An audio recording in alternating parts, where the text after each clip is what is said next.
Hi, is that Tally? Hello, yes it is. Hi, welcome back to Camden Town Radio. Thank you very much. Nice to be back. Yes, it's great to have you on the show again. I think we last caught up, last summer in Camden Town. Yeah, it feels like so long ago now. Yes. A lot has changed in the whole world since then. Well, that's right, absolutely. So, it was at the Good Mixer. You were doing a gig that evening there. Well, last time we spoke, you had just released your new single at the time, City Girl. So, do you want to maybe talk us through first what you got up to last year when gigs were still running and before things shut down? Were you sort of quite active on the gig circuit after that?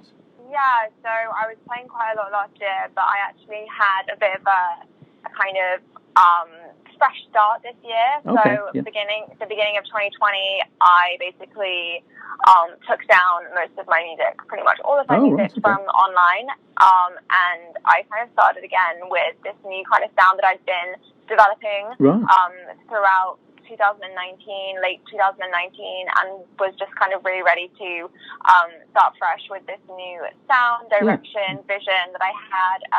So it was exciting to start the new year, not knowing what was coming. With a lot of plans to kind of make that into the reality. Yes. No, it sounds. Before and after the lockdown, you've been quite active, but in different ways. Mm-hmm. So you'd started to do some gigs at the start of 2020, and then of course, come about March time, we go into the lockdown. So yes, things changed a bit at that point. Absolutely. Yes. So obviously you've got a gig coming up this weekend, which we'll talk about later on. But it seems like you've been taking part in a few live stream events over the last few months. Yeah, I mean, I have. I did a live streamed kind of set myself, where I kind of just went to a studio with my band, and we did a kind of performance of the EP, which I released this summer. Oh, right. Called Tallys. The EP is called Tallys, and the band and I performed that live, which you can find on IGTV.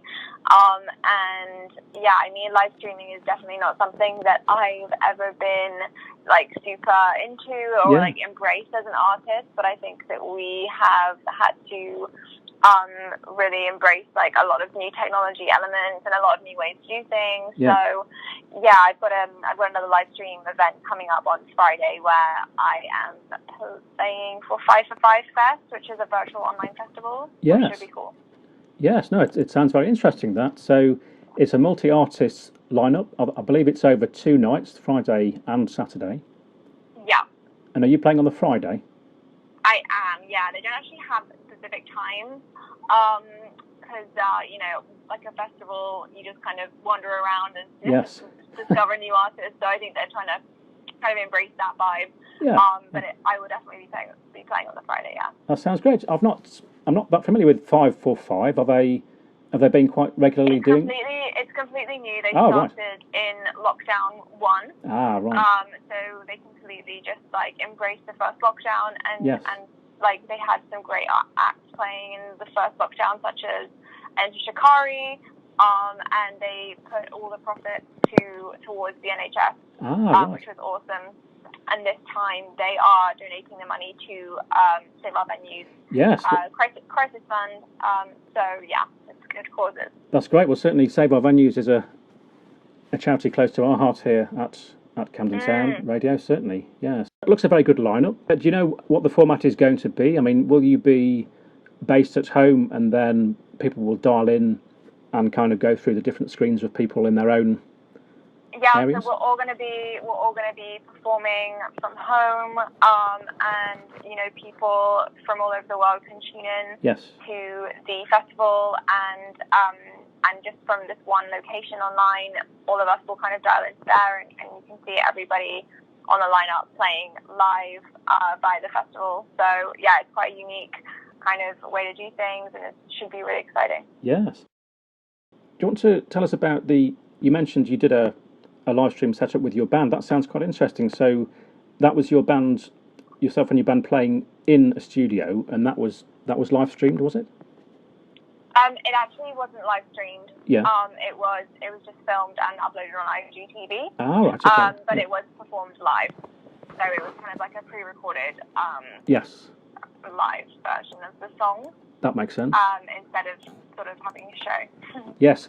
Well, it's interesting because I've been chatting to quite a few artists about live stream and, yes, the two types of format, because you've got experience with both, having done a pre-recorded set that then goes out on a stream and also actually performing live, which is what you'll be doing again this weekend. And, yeah, it's quite interesting because there are some challenges because, obviously, when it is actually live, then you've got the challenge of the sound and the quality of the broadcast, and obviously it relies on people's broadband as well. So, so that's the difficult. Yeah, it's very challenging. It is. It's a difficult balance.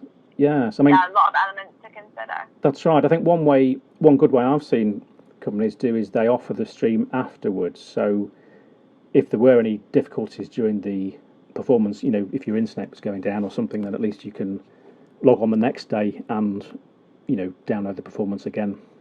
So I think that's quite a good. Yeah, totally.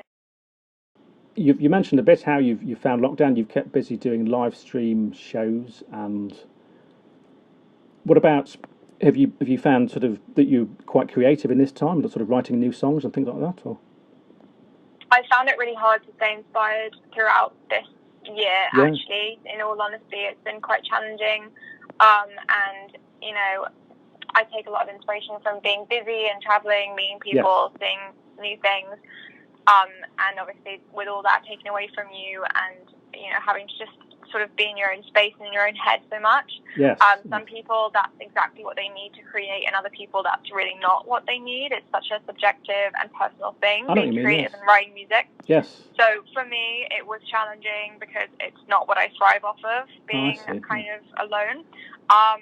But I have recently kind of come out of that kind of pit, and I've been writing a bit more and doing a couple of online sessions, and just feeling a little bit more optimistic now that we're approaching Christmas, albeit a very different Christmas. Yes. So, it's been challenging for sure. So you've had an EP out this summer, is that right? Yes, it was called Tallys, and it was a period of, this whole year I've been releasing singles every 6 weeks. Ah, right, yeah.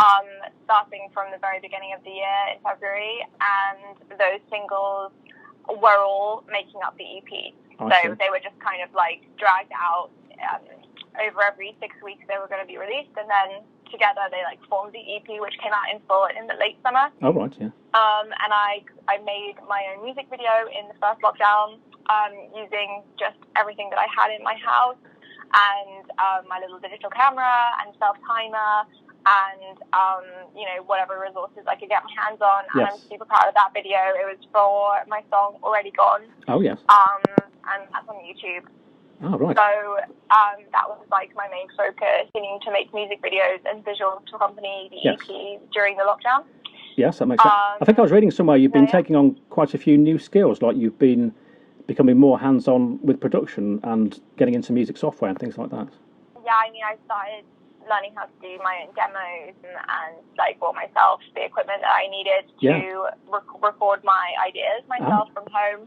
I'm not sure I'm going to take it to the next step and become the next worldwide female producer, but learning the basics in that department so that I could at least put my songs down was cool. Yeah. Well, I think it helps to have as many skills as possible, because then when you are in a studio at a later date, you can kind of definitely. You sort of understand where people are coming from who are, in different roles. So engineer, or if you've done some engineering and you've done some producing, then maybe it's easier to get your ideas across at that point if you've done those roles yourself. You sound, maybe you're not, because I know some people say, oh, I want to do everything, I want to do producing, I want to do writing, but are you maybe somebody who you are more comfortable not doing everything in a studio, if that makes sense? Maybe concentrating more on performing and writing the songs rather than... Oh, yeah, definitely. I'm not ever... I have a very good ear for production, and I know exactly what I want and how I want it to sound. And I have a good understanding of it, but I'm not an engineer, and I know that's not where I'm ever going to have my strengths lie. No, So in terms of the technicalities, I definitely will leave that in the hands of someone more capable. No, that makes sense, yes. We also noticed you have been diversifying a bit as well as music. You've been doing some modelling as well over the last few months in magazines and things. Oh, I mean, I did a feature with 883 magazine, but it wasn't modeling. It was it was just a feature where I was the subject. Oh, right, I see. So I had to do my best to be a model for my feature, but it was a really fun day. Yes, no, it makes sense. So I know you come from a very artistic family with people involved in music and drama, but would you say your heart lies in music rather than acting or modelling? Is music, your main? Yeah, definitely. I've never done acting or modelling professionally, so yeah, music's my baby. That's where I'm at. Yes, for sure. We've been asking people who've coming on about live stream what the experience is like as an artist, because we've tuned into live stream shows, but how do you find it as an experience compared to playing on a live show? How do you find the pros and cons of doing a live stream show? I don't think it is anywhere near as impactful and emotional as having a live show. Yeah. Because you're not really performing to anybody, it's extremely private. But I think that there's a lot of power in the fact that you can reach people that wouldn't necessarily come to a live show via live streaming. People that wouldn't pay for a ticket or wouldn't come to all the way to London. Live streaming, there's just endless ways for people to access your music and see you performing live, which I think is really magical. Yes. It's just kind of coming to terms with the way it's done and becoming comfortable in that space that is the difficult part to overcome for many artists, including me. Yes, and artists have been saying that the difficult bit is, well, the obvious part really, the audience. So they've said that the experience of performing the songs is similar, but then of course you don't get the audience applause at the end, and and also as you're performing, you're not seeing the audience, so there's a bit of see people's reactions. Yes, that's right. Yes, so it is really, really weird. Yeah. Yeah, because there's a bit of disconnect there. Because even though you do get the feedback, maybe in comments at the end, then. Well, I'm really looking forward to embracing the new year. I've got a new single coming out in February. Oh, right. But there's no info on that yet, so that's a secret. But it will be out in February. Oh, right. And so yeah, I mean, right now I'm just planning the new year, planning the new releases, trying to stay super inspired about releasing new music. People have been releasing great music this year. Artists have really been delivering fantastic albums. Miley Cyrus, Taylor Swift, Youngblood, Dua Lipa, everyone is just making such good quality music. Taylor Swift's been very busy. She's been doing albums with about 17 tracks on and things like that. I know, and she's released two. It's amazing how some people have been creative during this time. But yeah, it's going to be an interesting year next year as we kind of all adapt and recover from this year. Yeah, that's right. But I'm excited to see what it brings. Well, thanks for coming on the show today, Tally. It's been great to speak to you, and fab. We wish you the best with your new EP next year, and also with the show coming up this Friday. Thank you very much. Hope you tune in. Hey, this is Tallys on Camden Town Radio. Keep rocking.